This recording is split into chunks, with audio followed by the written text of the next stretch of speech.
Merci beaucoup à vous. J'espère que vous avez apprécié le film autant que nous, on l'a apprécié. Merci beaucoup, Virginie, d'avoir accepté notre invitation. Et merci à celles et ceux d'entre vous qui ont l'opportunité de rester avec nous pour cette discussion. On va parler de votre travail très rapidement sur Mexico 86, mais avant ça, j'aimerais bien qu'on puisse apprendre un tout petit peu à vous connaître avant de se lancer dans cette discussion et surtout essayer de comprendre pourquoi et comment vous êtes devenue chef opératrice.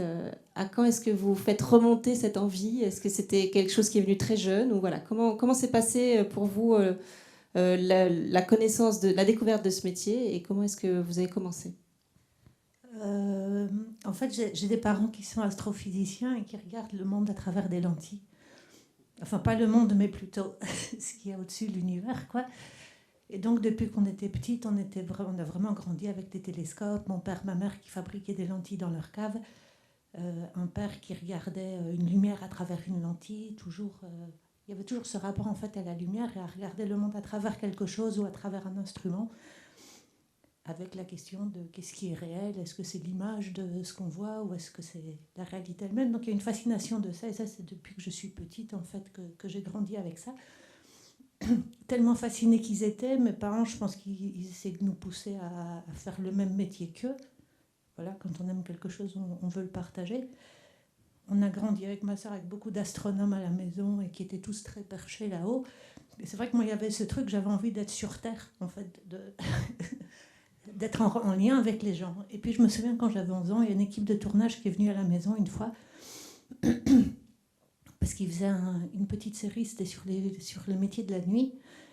Et chaque soir, ils venaient manger à la maison, ils racontaient leurs histoires, leurs aventures, le tournage en Inde qu'ils avaient fait, le prochain tournage ailleurs. Ils avaient l'air de s'amuser beaucoup. Puis une fois, j'étais allée sur un tournage avec eux, il y avait dans le bureau de mon père une grande vitre avec un arbre. Il y a le cadreur qui avait éclairé l'arbre et tout d'un coup cet arbre était incroyable. Et ça je me souviens, j'avais 10 ou 11 ans et je me suis dit waouh, ça c'est un chouette métier. Et donc ça venait, c'est même pas venu du fait de regarder des films, en fait c'était venu je sais pas, de l'outil, de l'observation, du travail de la lumière sur les choses. Et puis j'étais tombée sur un livre, je me souviens au lycée, sur les métiers du cinéma, et puis j'avais lu et je me dis ah c'est ça. Et après j'ai commencé à voir des films. Donc il y a eu un rapport à l'outil tout de suite en fait. Enfin tout de suite la caméra, le regard Oui, et c'est vrai que je faisais énormément de photos, étant adolescente aussi. Enfin, j'habitais vraiment dans une chambre noire toute une période. Et oui, enfin, il y avait ce rapport à la photographie, à l'optique, à regarder le monde à travers quelque chose. Et observer, puis il voyageait beaucoup, souvent on changeait de pays tous les 4 ans, donc il y avait aussi le rapport à l'observation et le rapport au voyage. Et je pense que c'est quelque chose que, voilà, inconsciemment, j'ai peut-être cherché après. Donc il y a d'abord cette sensibilité et puis la rencontre avec le cinéma lui-même. Vous pouvez nous en parler un petit peu peut-être de quand vous avez commencé à regarder des films et à vous dire que tout ça allait peut-être se rencontrer. Je pense, on habitait aux États-Unis à l'époque, c'était un peu les. Ma maman est polonaise, c'était un peu les films de Kieślowski en fait qui m'avaient au début, où il y a un fort rapport aussi en fait à l'image, à la lumière, je sais pas, peut-être transcender la réalité pour montrer autre chose. Et je crois que c'était par ces films-là en fait que j'ai été vraiment, je sais pas, attirée. Et puis après, de fil en aiguille, on découvre quoi. Mais c'est vrai que mon école de cinéma, c'est plutôt fait à l'école. J'ai été faire des examens d'entrée à l'école sans trop savoir en fait. Avec un grand amour pour la photographie et peut-être le documentaire et l'observation du monde, mais pas une si grande connaissance que ça des cinémas. D'ailleurs, j'étais très étonnée de voir à l'école tellement de projecteurs, de pieds, Enfin, moi qui avais juste une photo, j'étais étonnée qu'il fallait tant, je dirais, de logistique pour faire quelque chose. Donc vous êtes inscrite en images directement ou vous pouvez nous parler un petit peu de l'école, comment vous avez choisi et comment ça s'est passé ces années d'études? Mais c'était parce qu'au lycée, on vivait aux États-Unis et puis mes parents rentraient en Europe. J'étais aussi passionnée beaucoup de génétique et de médecine. Donc c'était. Et puis je m'étais dit, non, mais je vais quand même essayer l'examen d'entrée de l'INSAS. Je... et je me disais, si j'allais être médecin, j'aurais voyagé, j'aurais fait de la photo pour MSF, je sais pas. Et en préparant l'examen, je m'étais vraiment très très fort accrochée à ça. Il y avait des travaux photos à faire. Et j'avais fait beaucoup de photos. Et c'est vrai que c'était c'est en faisant les examens qu'on rencontre aussi des gens et le futur métier qu'on a fait. Et donc là, c'est là que j'ai vraiment aussi... qu'il a été confirmé encore que c'est vraiment ce que je voulais faire. Et puis voilà, j'ai été heureusement admise. Mais c'était une surprise, et voilà, c'était de façon très intuitive, en fait, tout ça. Comment est-ce que, donc vous avez suivi des études adéquates pour faire ce métier, comment est-ce que vous décririez ce métier aujourd'hui, à la fois sur un plan très technique, mais aussi peut-être plus émotionnel? Comment est-ce que vous décrivez votre rôle? Comment le décrire? C'est-à-dire en quoi il consiste? Oui. Ou comment vous le présenteriez à quelqu'un qui n'y connaît rien et qui vous demande ce que vous faites comme métier? C'est complexe. Je ne sais pas si on est des accompagnateurs ou des interprètes ou des voyageurs dans les esprits de metteurs en scène où il y a le désir d'un projet, en fait, et on rencontre des gens avec qui forcément il y a une certaine connexion autour d'un projet et d'un désir de cinéma. Et c'est pour ça que les gens viennent vers vous ou que vous allez vers eux. Et puis après, on rencontre un texte, une idée de film qui en fait existe sur papier et dans des mots, et puis il faut la mettre en image. Et donc il y a cette espèce de traduction à faire qui est un processus absolument fascinant et qui, avec chaque metteur en scène, est différent en fait. Et donc c'est à chaque fois de trouver la façon de faire naître en fait ces images et qui... Il ne faut pas oublier que les réalisateurs, ils écrivent souvent un projet pendant 3 ans, 4 ans, 5 ans, donc ils sont très très forts habités de ça. Il y a forcément une singularité profonde, qu'ils sachent ou pas la nommer, l'expliquer, qu'elle soit assez concrète ou qu'elle soit floue dans ses intentions. Et pour moi, c'est d'aller chercher cette singularité-là, en fait, où leur histoire va trouver beaucoup de force et une puissance. Et ça, c'est la recherche qu'on fait ensemble, en fait, pour arriver au film fini. Comment ça se passe pour vous en général? Alors, j'ai dit tout à l'heure que votre filmographie, c'était une histoire de fidélité. Vous retravaillez souvent avec des gens avec qui vous avez déjà travaillé. Mais avant que vous n'entamiez une collaboration, est-ce que c'est d'abord la rencontre avec le ou la cinéaste, ou est-ce que c'est la lecture du texte et puis la rencontre? Comment ça se passe le tout début en général pour vous? C'est variable. Parfois, c'est la rencontre d'une personne avant même la lecture. La lecture du projet est quand même importante parce après on va passer du temps là-dessus et il faut qu'on se sente capable en tout cas de la nourrir et de la faire grandir et donc on l'aime assez pour pouvoir l'habiter. Et puis mais la rencontre avec la personne est super importante parce qu'on passe tellement de temps ensemble. Et que voilà, il faut des connexions, il faut des goûts, il faut une certaine affinité de recherche. Parce que je trouve que c'est plus chouette quand c'est harmonieux, quand même. Quand vous lisez, quand vous découvrez un scénario, est-ce que vous voyez déjà des images? Est-ce que vous faites déjà une partie du film, en tout cas dans votre tête? Et suite à ça, comment se passe la première discussion avec le ou la cinéaste? Pour moi, je fais le film pour le découvrir. Et quand on lit le scénario, il y a toujours des... Je dirais oui, il y a des premières images clés comme ça qui apparaissent, mais il n'y en a pas beaucoup. Et je trouve qu'il faut être prudent aussi, ou laisser venir les choses petit à petit, et laisser grandir. Et pas s'efforcer à essayer de vouloir faire de l'histoire qu'on lit quelque chose qu'on a vu sur Netflix, ou plutôt de voir qu'est-ce qu'il y a de vraiment singulier là-dedans. Et puis il y a des petites images clés comme ça. Il y a peut-être certains mots dans le texte. Et puis après, je pense qu'il y a un long moment en fait d'écoute, où on rencontre les gens avec qui on travaille, on les écoute. Et dans ce moment d'écoute, il y a aussi des moments d'échange, va voir ce film, regarde cette photo, regarde ce peintre, regarde ce lieu, regarde ce décor que j'ai vu. Ça passe par plein de petites choses différentes, où je dirais le metteur en scène essaie de nous faire découvrir son film, son univers, où nous on essaie de l'alimenter avec...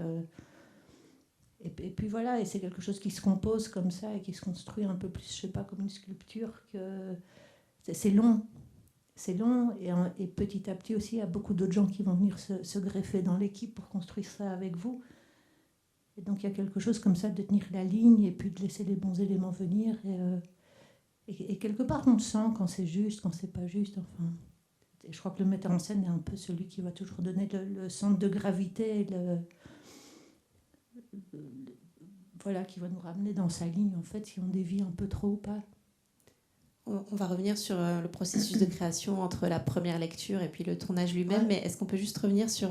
vous connaissiez déjà César Diaz. Comment s'est passée la première rencontre autour de ce projet?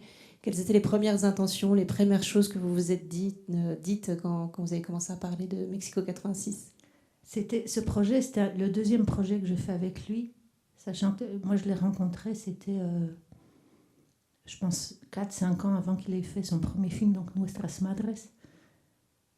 Je pense qu'il venait d'écrire son scénario et c'était... il travaille pour une association, enfin une ONG qui faisait des vidéos dans le monde. Et moi, une copine aussi, et je crois que on se connaissait de loin par là. Et donc, il avait ce premier scénario qui était son premier film, qui parlait aussi de la dictature et qui parlait aussi du lien, en fait, de la mère à son fils. Donc, c'était l'histoire d'un jeune homme qui travaillait pour une association, en fait, qui récupérait les corps des fosses communes de la dictature et qui les identifiait. Donc. Et parallèlement, ce garçon, son père avait disparu, et donc c'est la recherche de son père au sein de cette grande histoire de la dictature. Et c'était une histoire aussi déjà très personnelle. Et donc moi, en fait, j'ai découvert César à ce moment-là, et je l'ai vraiment découvert seulement quand on est allé là-bas. Parce que vu que ces films sont très fort construits à partir du réel, même si c'est des fictions, on a beau lire, etc., mais on doit quand même aller voir sur place d'où il vient, etc. Donc ça, c'était une très grande découverte. Et en allant là-bas sur le premier film, il y a aussi une partie de l'équipe du deuxième film qu'on a rencontré, avec qui on a commencé à trouver comment travailler, en fait. Et puis énormément de gens de l'équipe qui venaient de là-bas aussi, des Guatémaltèques, qui avaient aussi vécu une histoire, dont les parents ont aussi été des militants contre la dictature. Et donc une grande partie de l'équipe avait une espèce comme ça d'engagement très militant dans le film. Et pour eux, faire ces films, c'est raconter l'histoire de leur pays, en fait, juste la faire exister. Donc il y a un enjeu très fort. Et donc ce deuxième film, c'est très différent quand on fait le deuxième film de quelqu'un ou le troisième film que le premier, parce qu'il y a déjà tout un travail qui a été fait en amont. Et ici, je dirais, il y a des thématiques aussi qui se recoupent. Enfin, il y a toujours le contexte de la dictature, c'est toujours un film personnel, c'est toujours la relation de la mère et du fils. Et sauf que quand j'ai lu le scénario, il y avait cette nouvelle chose de ce film un peu de thriller, de course-poursuite, que ni moi j'avais jamais fait, ni lui. On ne vient pas du tout de ce cinéma-là. Et voilà, donc il y avait un peu comment gérer tout ça au sein de ce film, et comment balancer en fait le film entre son histoire très familiale, la reconnexion d'une mère à son fils. C'est vraiment un portrait de femme militante qui pour avoir une société meilleure quelque part, se bat mais ne peut pas, à cause de ça, s'occuper de son fils. Et comment, d'une autre part, il y a toute cette partie un peu thriller, fiction, etc. Donc comment balancer les deux et pas que l'un mange trop l'autre, ou trouver le juste équilibre. Et ça, c'était la première question depuis tout le début, et c'est ce avec quoi on a eu du mal, on a essayé de jongler pendant le tournage. Et quel impact ça a pour vous par rapport à ce que vous créez et produisez sur le film, justement, la gestion de cet équilibre? Est-ce que ça va se jouer sur les formats, sur les optiques, enfin, voilà, comment est-ce que vous, quelle solution vous amenez, vous proposez pour trouver ou nourrir cet équilibre? C'est tout le temps un dialogue comme ça qui s'articule, et c'est vrai que j'ai pas l'impression d'avoir choisi des optiques pour plus fonctionner avec ça ou avec ça. Il y avait... je crois que l'image du film au début, c'était un désir. Il y avait ce film d'époque. Il y avait le Guatemala des années 70, qui était une dictature, qu'on voulait désaturer, triste, un peu comme il le racontait. Donc toutes les couleurs, elles sont beaucoup plus éteintes, beaucoup plus des bruns, des gris. Il y avait l'idée que cette femme, elle fouille d'appartement en appartement, de hôtel en autre appartement, et donc qu'il y a cette espèce de vide agent secret où il ne faut pas trop être découvert de la rue, donc on met toujours des tentures très fortes, il y a toujours le rapport à la fenêtre, à l'extérieur, au fait de ne pas être vu, donc à la pénombre ou à l'enfermement, à la claustrophobie. Il y a... donc il y avait un désir comme ça, vraiment d'être dans sa bulle, de ne pas la lâcher une seconde. Par exemple, quand on est dans la voiture, il y avait la question, est-ce qu'on filme ça plus justement comme des courses-poursuites à l'américaine, ou mais non, en fait on veut juste être dans la voiture avec elle et l'enfant, et vivre ça vraiment de l'intérieur et sentir la claustrophobie dans laquelle elle vit. Donc voilà, il y avait un choix du format, parce qu'on s'était dit, de 39, on a envie d'être très proche des gens, mais en même temps quand même de sentir l'univers autour d'eux. Il y avait justement le contraste entre comment le Mexique était coloré. Si vous voyez le marchand de jus de fruits, qui en l'occurrence c'était là où César allait avec sa maman, parce que cette histoire est vraiment tirée de son enfance à lui. Et c'est exactement le même endroit où lui allait. Et donc voilà, un endroit très coloré, mais en fait l'histoire en dessous elle est très noire. Donc on joue un peu sur ce contraste avec le Mexique. On a choisi des couleurs très saturées dans les appartements. Il y a ce café qui est très orange comme ça, ce marchand de jus de fruits. Donc voilà, il y a plusieurs petites trames qui sont venues comme ça au fur et à mesure. On voulait se rapprocher un peu de la texture des films d'époque, c'est-à-dire avoir une image assez douce, avec sentir un peu de grain. Donc en fait, on a fait des recherches dans ce sens-là. Et par rapport au truc thriller, film d'action, ça c'était plus une question de, comment on allait filmer ces courses-poursuites, comment le suspense allait rentrer ou pas, et à quelle dose dans l'appartement. Donc voilà, les choix d'images étaient plus larges que ça, en fait, ils enveloppaient.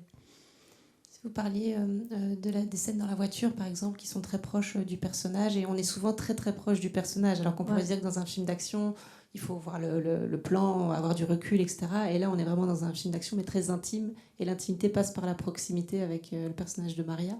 Est-ce que c'est quelque chose que vous avez discuté aussi oui, très en parce que amont ? c'est là qu'on liait un peu les deux, enfin, qu'on arrive on voulait vivre en fait son enfermement vraiment de l'intérieur. Et c'était aussi en étant aussi proche d'elle qu'on avait accès à son intimité et à ce qui se passait pour elle de façon proche entre la relation mère-enfant.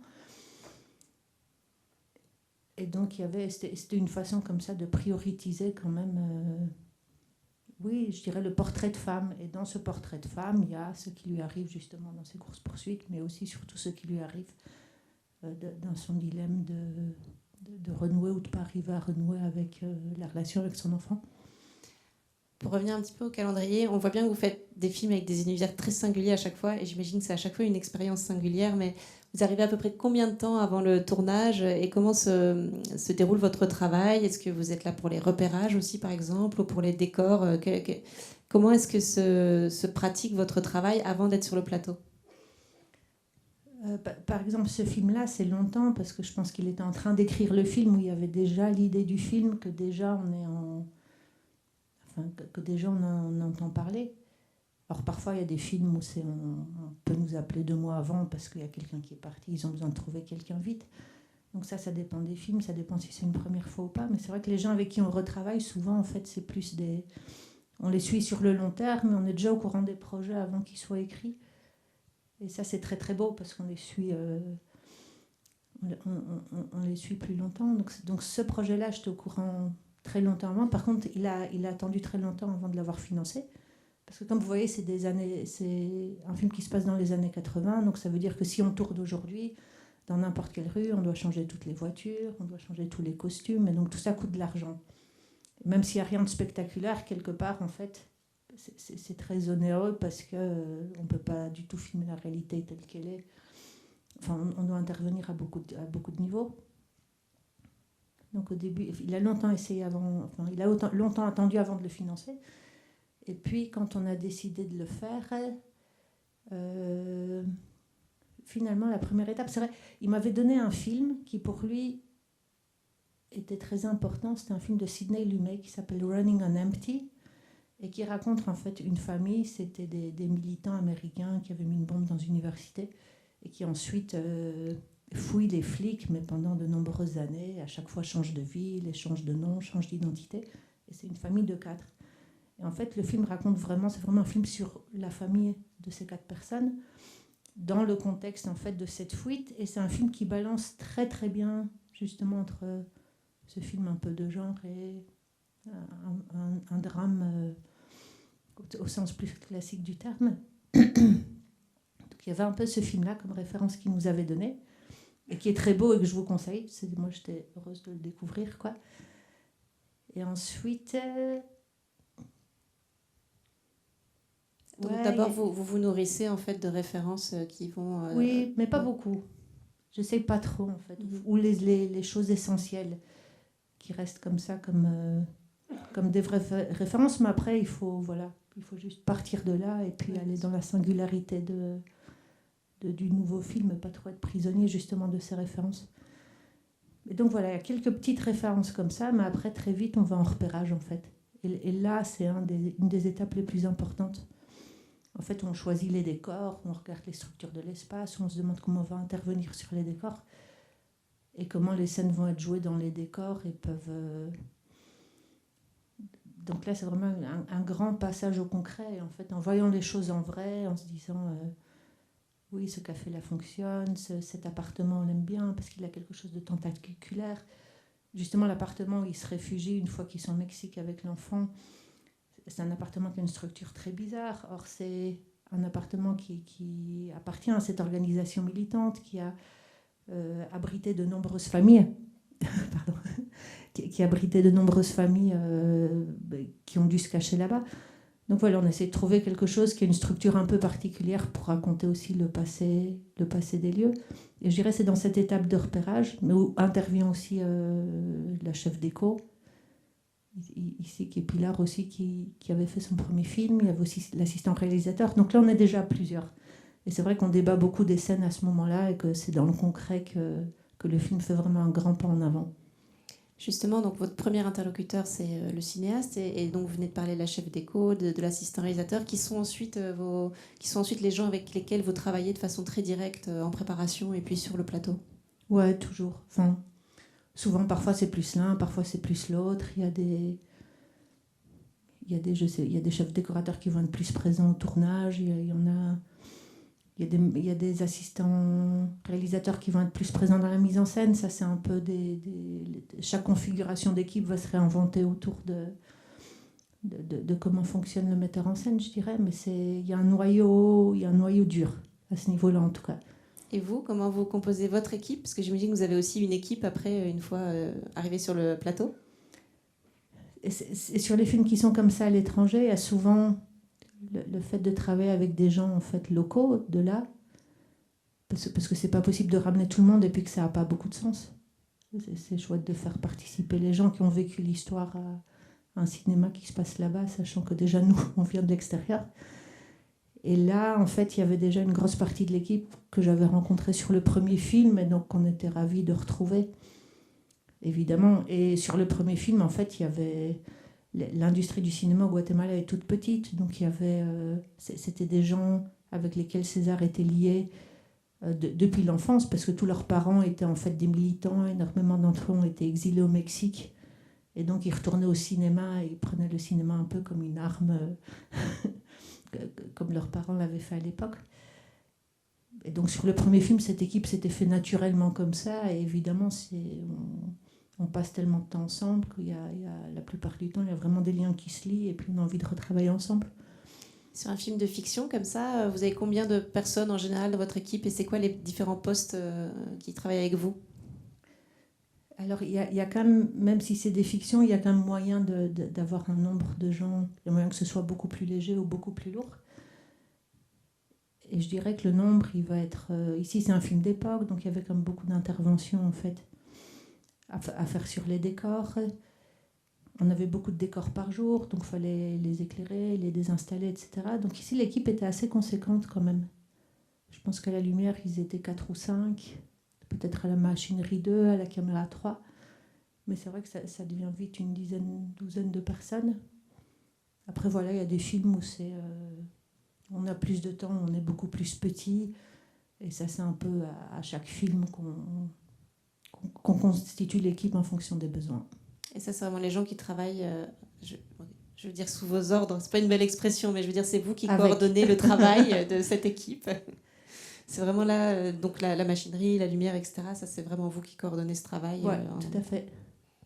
Voilà, mais ils nous amènent beaucoup de choses aussi de leur expérience. Et c'est vrai que moi, j'aime travailler avec des gens qui sont aussi engagés dans l'histoire et voilà, et qui émettent leurs avis, en fait. Peut-être qu'il y a des questions dans la salle, en fait, parce que moi, je parle beaucoup, comme d'habitude, mais il y a peut-être des gens qui ont envie d'intervenir ou de participer à la conversation. La première question est toujours compliquée à poser, Parfois, c'est plus simple de passer à la deuxième. Je ne sais pas si quelqu'un a la deuxième question directement. Le micro arrive, mais super vite. Il arrive, en fait, il arrive. Ouais, il arrive. Il arrive. Elle dit super vite, mais on va juste dire vite. Ouais. Je tombe. Merci. Donc le tournage d'un film, c'est un travail d'équipe, il y a beaucoup de gens, il y a beaucoup de polyvalence, on discute ensemble, on prend des décisions. Mais est-ce que vous pourriez clarifier la spécificité donc, de la fonction de directeur de la photographie? Donc, nous, on est un peu en charge, en fait, de, je dirais, la responsabilité artistique de l'image, c'est-à-dire voilà, on reçoit un texte et c'est de tout coordonner jusqu'à la mise en image de ce texte. Mais évidemment que les metteurs en scène, ils ont beaucoup d'idées. Il y en a qui ont des idées très précises, même déjà de ce qu'ils voudraient faire. Il y en a qui ont des idées vagues. Il y en a qui, enfin, c'est très, très variable.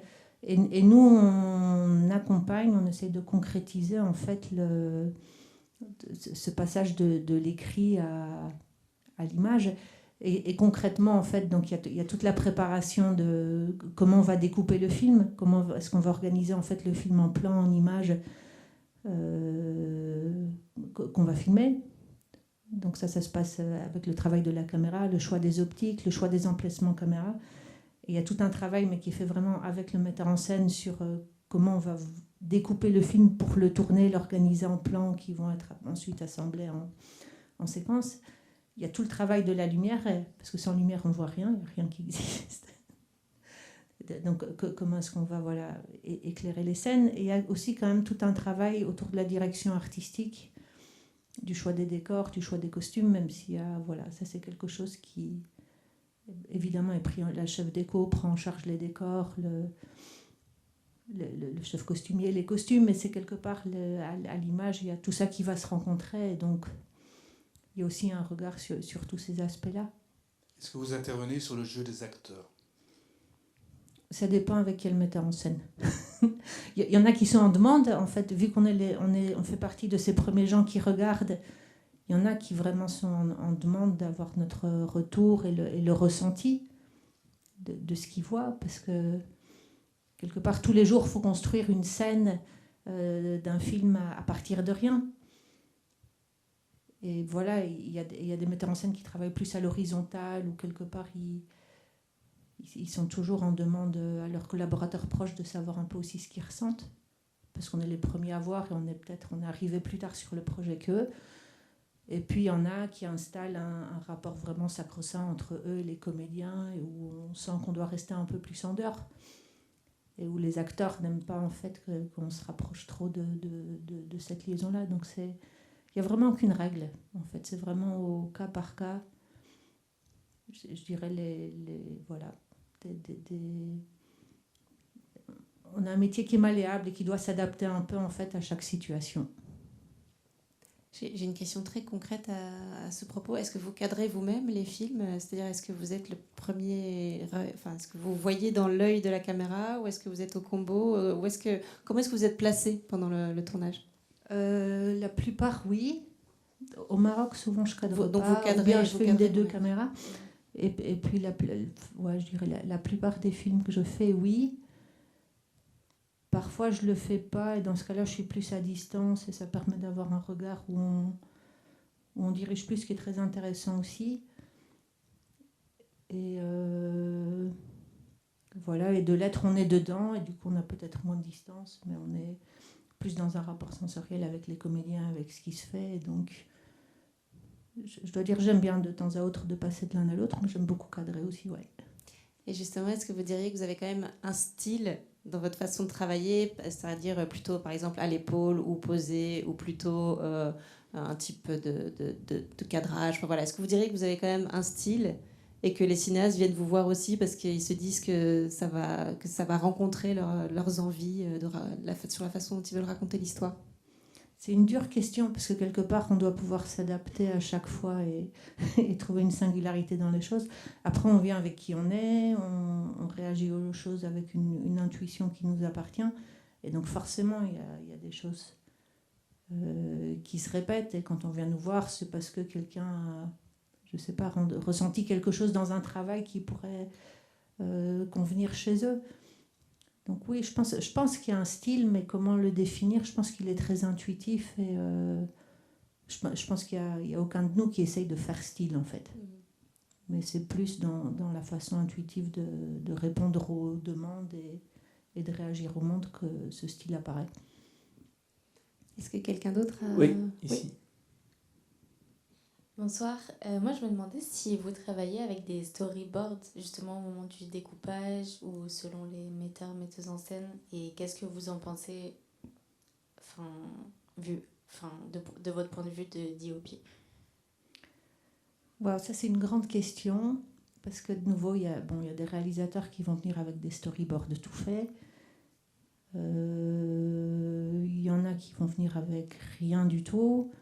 Il y a tout qui existe entre les deux. Et puis, il y a storyboard. Et puis, il y a quelque chose d'autre qui s'appelle un peu plus des plans d'angulation. C'est-à-dire, on va se dire, comment est-ce qu'on va dessiner le plan d'en haut? On va se dire comment les comédiens vont se déplacer. Et on va se dire d'où on va faire les plans. Mais ce n'est pas un storyboard dessiné. Et je dirais, moi, c'est vrai que dans les gens avec qui je travaille, il y a finalement j'ai eu affaire à peu de scènes très storyboardées, sauf des scènes très spécifiques, par exemple les scènes d'action ici, parce que il fallait bloquer un pâté de maison à 6 rues, on ne pouvait pas bloquer toutes les rues tout le temps, c'était de l'époque, donc voilà. Le jour où on bloquait cette rue, on devait remplacer toutes les voitures. Puis à chaque tir, il fallait couper, il fallait tricher pour y faire croire, sachant qu'on avait vraiment un nombre de balles limité, etc. Donc, par exemple, à part les scènes vraiment d'effets spéciaux, les scènes très spécifiques qui ont dû être très storyboardées, et d'ailleurs, on a pris énormément de temps à les faire avec des cascadeurs, parce que ni moi ni César ne venions de ce cinéma-là. Après, voilà, ça a été amusant au final. Mais à part ça, je dirais plus en tout cas avec César, ce qu'on fait ou ce qu'on a trouvé justement dans les repérages. Et vu que le film est à l'étranger, ça veut dire que très souvent on se retrouve toute l'équipe un mois avant le tournage sur place. Et là, on prend beaucoup de temps à aller dans les décors avec la chef déco, essayer de voir comment le décor doit fonctionner. Et puis à y aller avec César, en fait. Et parfois, on y va à 3 ou 4. Là, on n'avait pas accès aux acteurs parce que c'était tous des plus ou moins stars qui venaient d'un endroit ou l'autre, enfin très, très, très peu avant le tournage. Et donc, en fait, on jouait les scènes et en essayant de jouer les scènes nous-mêmes dans le décor, il y a ce petit logiciel sur les téléphones qui s'appelle Artemis. Et là, on essaye de découper, on fait un pré-storyboard. Mais on essaie quand même de partir du déplacement des comédiens à se dire mais qu'est-ce qu'ils vont faire pour trouver une vérité de la scène? Parce que souvent, quand moi j'ai essayé de dessiner des choses sans faire ça, en fait, après on arrive au plateau et en fait les comédiens vont faire quelque chose d'autre. Et il faut voir comment on réagit.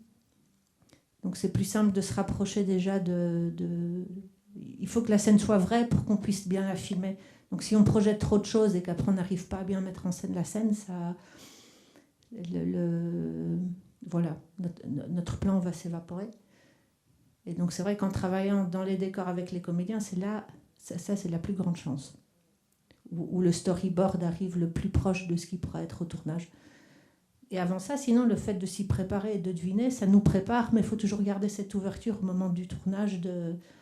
Après moi, c'est vrai, j'avais fait pas mal de documentaires et j'aime beaucoup que la réalité rentre dans le film. Et puis, j'aime de partir de ce que je vois et de ce qui est crédible et de ce qui est vivant, et plutôt que d'appliquer quelque chose qu'on a très fort réfléchi dans la tête. Donc voilà, je pense que c'est bien d'avoir vraiment des intentions très précises, parce que c'est ça qu'on va essayer de retrouver dans la façon de filmer. Et puis après, il faut que ce qu'on voit devant nos yeux, en fait, soit crédible et fonctionne. Est-ce qu'il y a une autre question? Oui. Bonsoir. Ça. Déjà, merci beaucoup pour la présentation du film. Moi, j'avais une question sur l'aspect musical et image. En fait, je trouvais que parfois, la musique spoilait ce qui allait arriver. Genre, elle rendait prévisible ce qui se passait. Et il y avait aussi beaucoup de moments où la musique jouait sur la pression et tout ça. Et je me demandais aussi, en tant que directeur de la photographie, vous travaillez avec les personnes qui composent la musique, ou si vous aviez une musique au préalable. Enfin, comment ça se faisait? Parce que parfois, je trouvais que l'image se suffisait à elle-même et que la musique vraiment spoilait, quoi. Pas du tout, ça c'est plus du tout de notre ressort. Enfin, c'est très rare. Parfois, il y a des films où les metteurs en scène peut-être ont, je sais pas, l'idée d'une musique bien avant le tournage et qui vont la donner parce que ce sera la musique de la scène et peut-être que là, on peut composer l'image ou le rythme du... Voilà. On peut composer la scène sur l'idée de la musique, mais ça m'est arrivé très très rarement. Et en général, en fait, on a fait les images, le film part en montage, et c'est plus de notre ressort. C'est de ce qui va être utilisé, de ce qui va être jeté, de comment ça va être monté. On découvre à l'étalonnage, quoi. Et justement, vous, est-ce que vous intervenez après le tournage, peut-être à l'étalonnage, justement, enfin, est-ce que vous avez encore des choses à faire après le tournage, ou est-ce que vous avez encore un regard à poser sur le film? Nous, c'est vrai que notre travail s'arrête un peu, en fait, une fois qu'on a fini le tournage. Et puis après un montage, il y a quand même il y a des échanges et on voit des... Après, ça dépend des réalisateurs. Il y en a qui vont nous montrer 2-3 versions intermédiaires de montage. Il y en a qui vont vraiment nous montrer juste la dernière. Après, je pense qu'ils savent, et nous, on sait aussi qu'on n'a pas du tout de distance et qu'on a un attachement à la matière et on sait comment tout ça s'est passé. Donc, je ne pense pas qu'on est les meilleurs, en fait, premiers spectateurs. Et...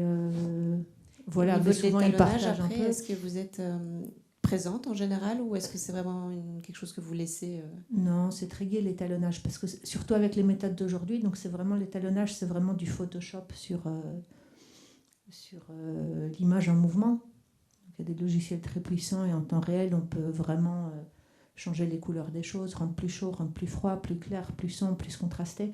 Faire énormément de masques. Donc aujourd'hui, c'est devenu encore un outil où on peut créer énormément de choses et styliser énormément l'image. Et puis, c'est vrai que nos temps de tournage, ils sont de plus en plus réduits. Donc parfois, on se dit, ah, ça, je ne vais pas travailler ici ou je vais laisser comme ça parce qu'après, ça, je pourrais le corriger à l'étalonnage. Donc à l'étalonnage, il y a vraiment encore un travail. En fait, c'est un moment où on fait que du bien au film.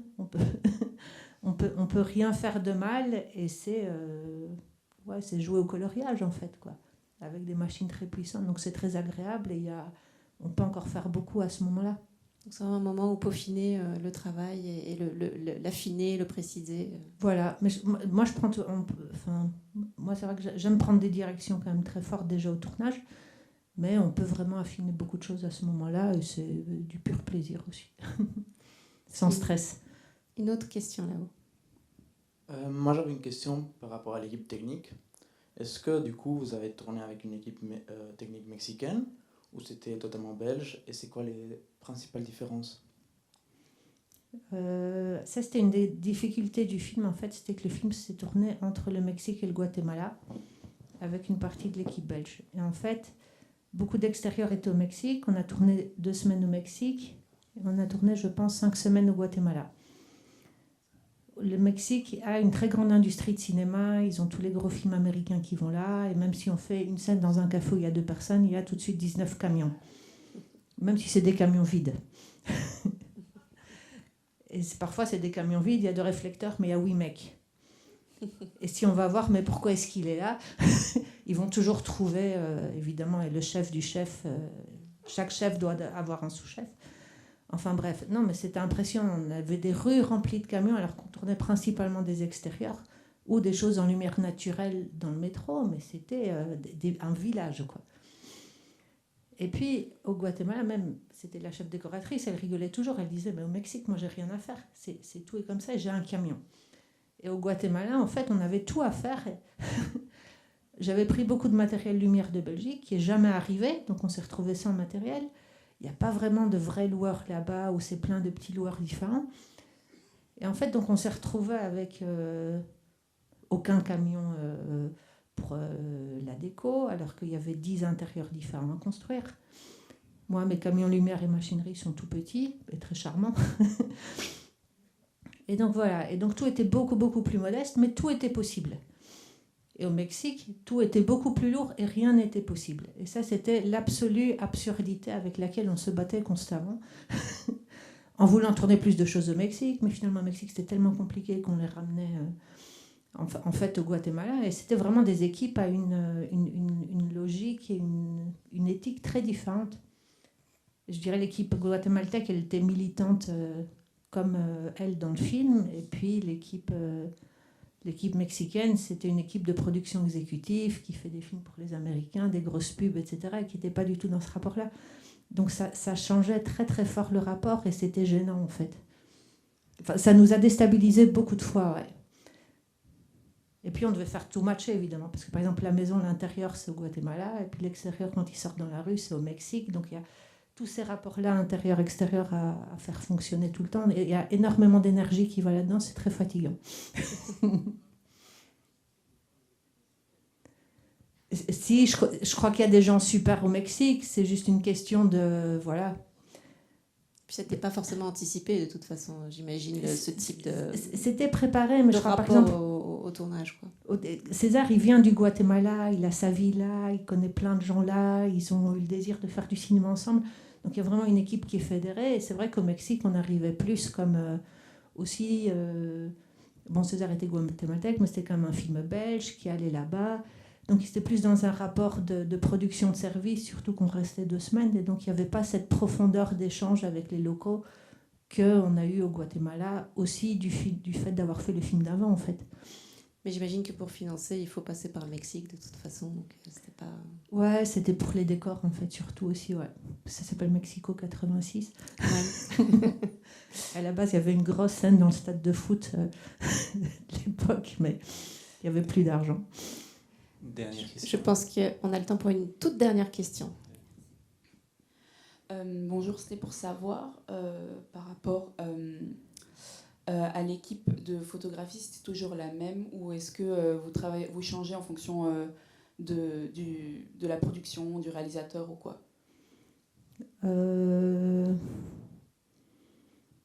Moi, c'est vrai que je fais beaucoup de films à l'étranger, et donc en fait, je dois souvent travailler avec vraiment les équipes qui sont à l'étranger. Après, du fait que ce sont des pays dans lesquels je retourne, je retrouve les mêmes gens. Donc là, ils sont devenus familiers, mais les premières fois, c'était voilà, des gens d'ailleurs que je devais choisir. Et parfois, je pouvais amener personne, parfois, je pouvais amener une personne avec moi, parfois 2 personnes. Et ça dépend des contraintes de production, c'est très variable. Et c'est vrai que j'essaye d'avoir une personne avec moi, toujours dans mon équipe qui, voilà. Parce que c'est très stabilisant. Déplacez-vous ou alors que vous retrouvez parce que vous avez déjà travaillé avec ou Enfin, je veux dire, est-ce que c'est quelqu'un que vous faites venir avec vous de Belgique, par exemple, sur les plateaux? Ou, par exemple, vous avez tourné beaucoup de films au Maroc. Est-ce que là, vous avez quelqu'un avec qui vous travaillez de façon très régulière? Ouais, par exemple, le Maroc, c'est vraiment une équipe marocaine que vous connaissez qui a été nouvelle la première fois et puis après dont j'ai retrouvé des gens à chaque fois. Et puis, voilà, c'est au cas par cas. Mais c'est vrai que j'essaie d'avoir toujours une personne, en tout cas, que je connais bien et qui me connaît bien. Parce que c'est très réconfortant, en fait, d'avoir des gens avec qui on retravaille. Que ce soit les réalisateurs, que ce soit les gens de l'équipe technique, parce on passe tellement de temps ensemble, le fait d'avoir déjà fait un film ensemble, on se connaît dans le travail, dans les réponses au travail, on connaît les faiblesses, les forces de chacun, voilà, c'est des relations très honnêtes, très familiales en fait. Alors moi j'ai quand même une toute ultime dernière question pour vous. Est-ce que vous auriez un conseil à donner à des jeunes gens qui voudraient éventuellement commencer ou se lancer dans ce métier, ou est-ce que vous vous souvenez d'un conseil qu'on vous a donné et qui vous a été précieux, ou au contraire vous ne l'avez pas suivi, vous avez bien fait? Je pense que qu'il faut faire des films et voir des films et faire des images en fait et créer son rapport au monde par l'image, que ce soit en faisant des photographies, en s'inventant des projets s'il n'y en a pas, juste pour faire exister des choses. Je crois qu'il ne faut pas calculer, il faut beaucoup donner si vous voulez faire ça, parce que en fait, c'est comme ça que ça se passe. Et c'est, je pense, un métier vraiment de la générosité, du don de soi et de la foi aussi. Et donc voilà, pas calculer et faire, essayer de se nourrir et partager son enthousiasme, parce que finalement, c'est ça que les gens cherchent et qui nourrit. Et je pense que voilà, si on est déjà super engagé dans son quotidien par rapport à ça, à un moment donné, les choses, elles vont venir vers vous.